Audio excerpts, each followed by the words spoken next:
After 6 million years of boredom, the evolutionary ascent of our species from the last common ancestor with the chimpanzee, something extraordinary happened to us less than 100,000 years ago, which, by the way, is long after we'd become anatomically modern.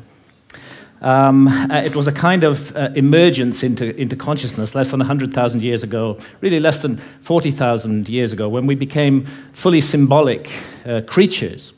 And this great change has been defined as the single most important step forward in the evolution of human behavior, is intimately associated with the emergence of the great and transcendent rock and cave art all around the world. And over the last 30 years, researchers led by Professor David Lewis Williams at the University of Witwatersrand in South Africa and many others have suggested an intriguing and radical possibility, which is that this emergence into consciousness was triggered by our ancestors' encounters with visionary plants and the beginning of shamanism. If you analyze the cave art, there's not time to go into the details here, but there are so many details that make it clear that this was an art of altered states of consciousness, of visions, and that plants like the Amanita muscaria mushroom or psilocybin mushrooms appear to have been directly connected with this sudden and radical change.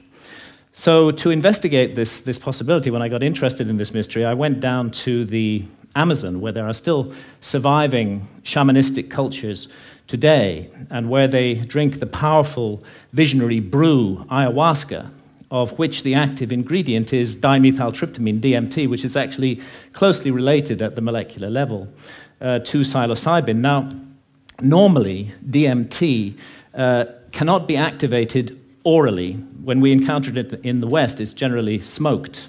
There's an enzyme in our stomachs called monoamine oxidase, which switches off DMT on contact. But in the Amazon, they've got round this problem, and they say it was the spirits that taught them how to do it. The DMT in the ayahuasca brew is contained in these leaves from a plant that they call chacruna in the Amazon.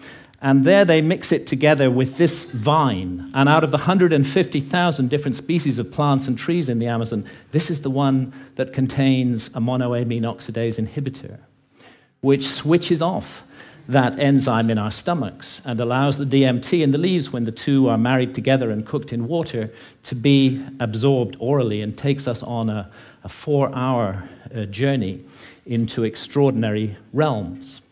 Now, it's no joke to drink ayahuasca.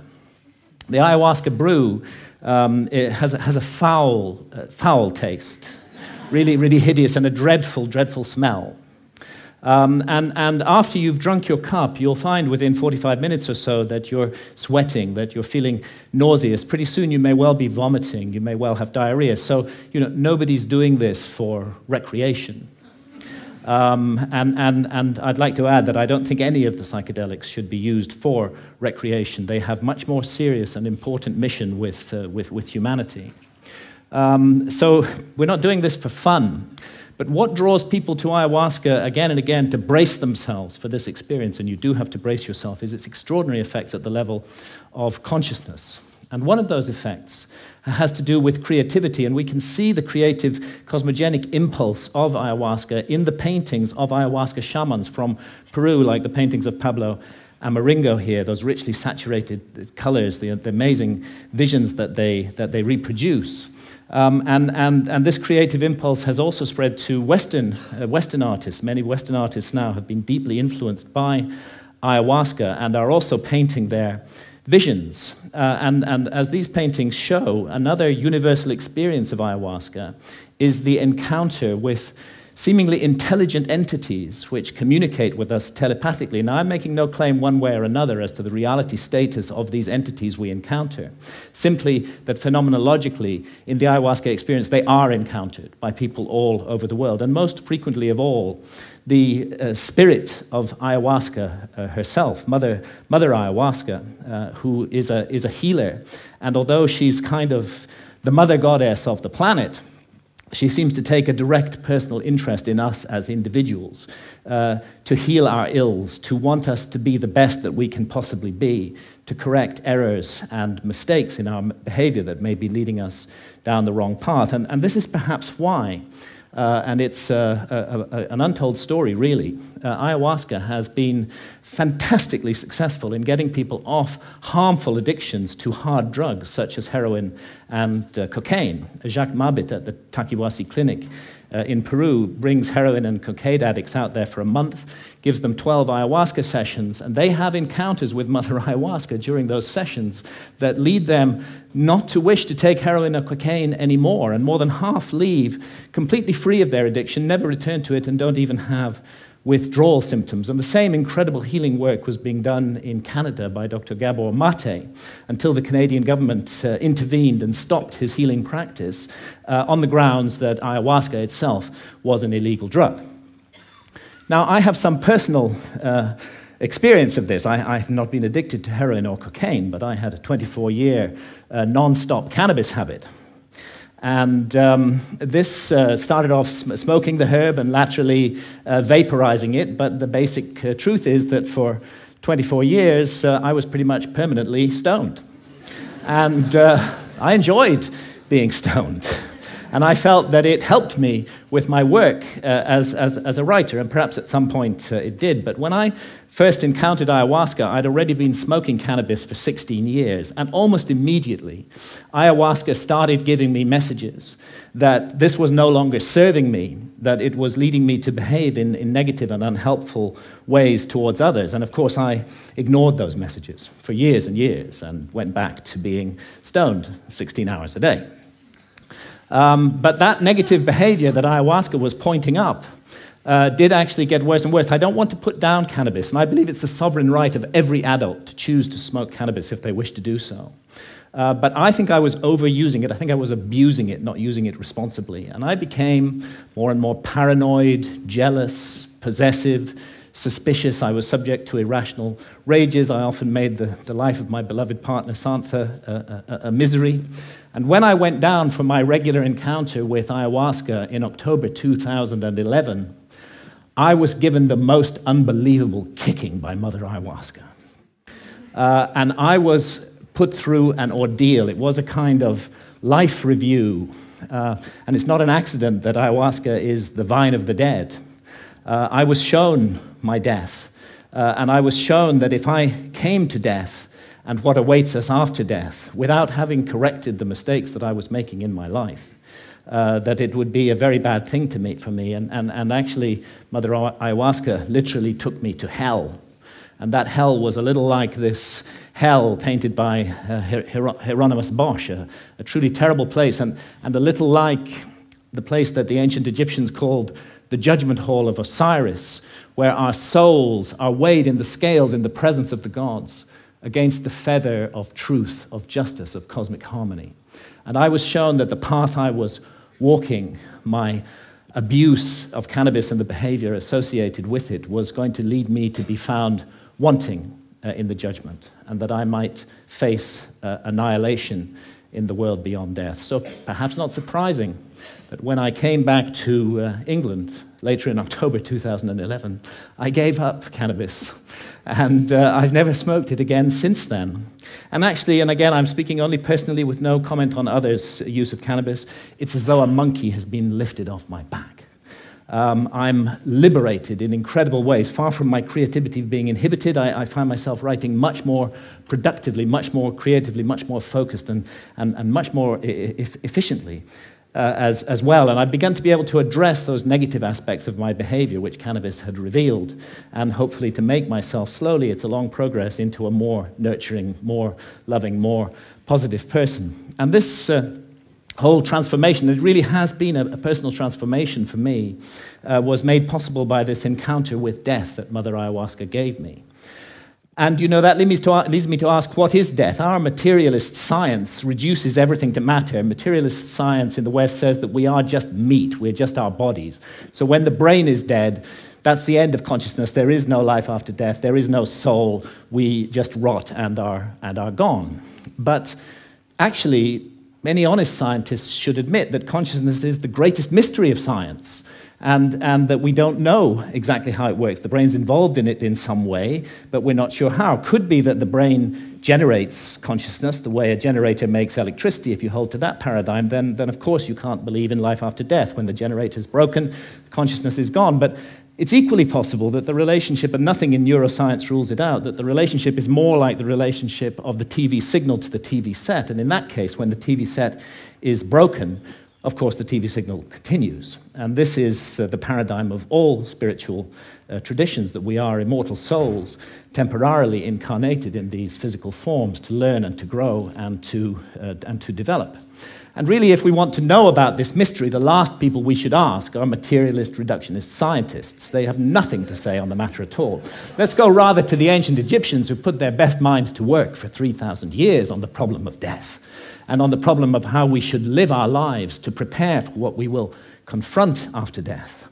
And the ancient Egyptians expressed their ideas in transcendent art, which still touches us emotionally today, and they came to certain very specific conclusions that the soul does survive death and that we will be held accountable for every thought, every action, every deed that we have lived through in our lives. So we better take this precious opportunity to be born in a human body seriously and make the most of it. And in these inquiries into the mystery of death, the ancient Egyptians weren't just exercising their imaginations.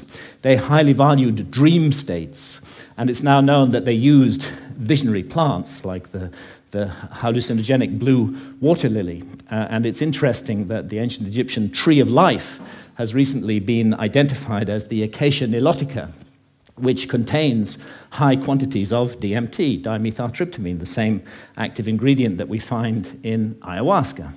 Now, it's difficult to imagine a society more different from the society of ancient Egypt than our society today. We hate visionary states in this society. In our society, if we want to insult somebody, we call them a dreamer. In ancient societies, that was praise. And we have erected huge apparatuses of armed bureaucracies who will invade our privacy, who will break down our doors, who will arrest us, who will send us to prison, sometimes for years, for possessing even small quantities of psilocybin or substances like DMT, whether in its smokable form or in the ayahuasca brew. And yet, ironically, DMT is, we now know, a natural brain hormone. We all have it in our bodies, and it's just that its function remains unknown for lack of research. And it's not as though our society is opposed in principle to altered states of consciousness. I mean, billions are being made by the unholy alliance of psychiatrists and big pharma in overprescribing drugs to control so-called syndromes like depression or attention deficit disorder in teenagers. And we have a love affair in our society with alcohol. We glorify this most boring of drugs, despite the terrible consequences that it often has. And of course, we love our stimulants, our tea, our coffee, our energy drinks, our sugar, and huge industries are built around these substances, which are valued because of the way they alter consciousness.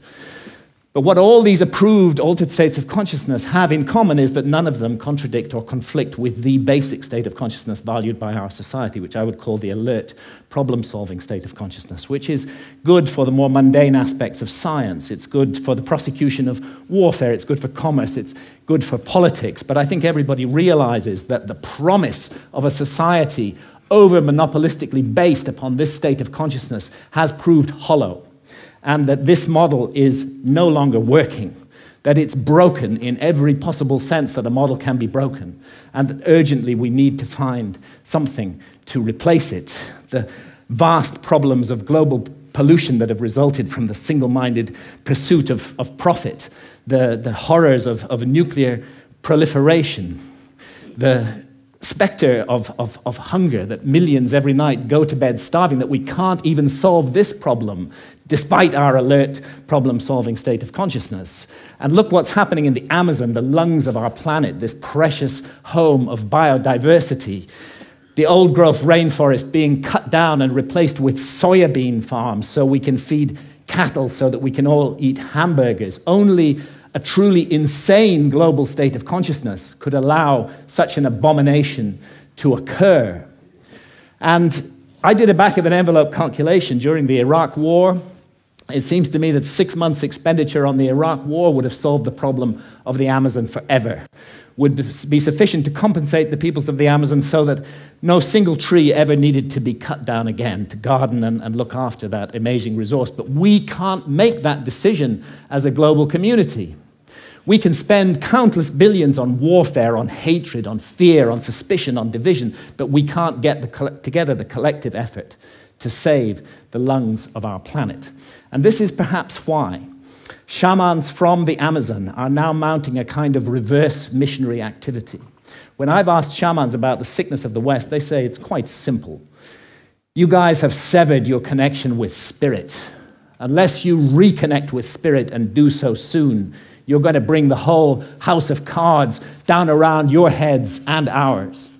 And rightly or wrongly, they believe that ayahuasca is the remedy for that sickness.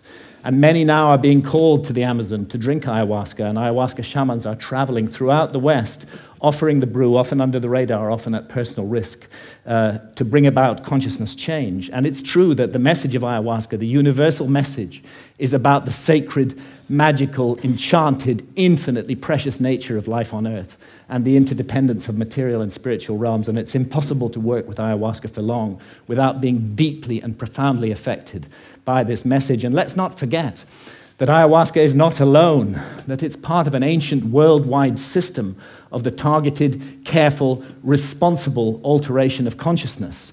It's recently been shown by scholars that the kykeon used in the Eleusinian mysteries in ancient Greece was almost certainly a psychedelic brew, that the soma of the Vedas may well have been a brew based upon the Amanita muscaria mushroom. We have the DMT in the ancient Egyptian tree of life. We have the whole global cultures of surviving shamanism, and what it's all about is a state of consciousness that's designed to help us find balance, harmony. The ancient Egyptians would have called it Ma'at, with the universe, and to remain mindful that what we're here to undertake on Earth while immersed in matter is fundamentally a spiritual journey aimed at the growth and perfection of the soul, a journey that may go back to the very origins of what made us human in the first place. And I stand here invoking the hard-won right of freedom of speech to call for and demand another right to be recognized, and that is the right of adult sovereignty over consciousness. There's a war on consciousness in our society, and if we as adults are not allowed to make sovereign decisions about what to experience with our own consciousness while doing no harm to others, including the decision to use responsibly ancient and sacred visionary plants, then we cannot claim to be free in any way. And it's useless for our society to go around the world imposing our form of democracy on others while we nourish this rot at the heart of society and we do not allow individual freedom over consciousness. It may even be that we're denying ourselves the next vital step in our own evolution by allowing this state of affairs to continue, and who knows, perhaps our immortal destiny as well. Thank you, ladies and gentlemen.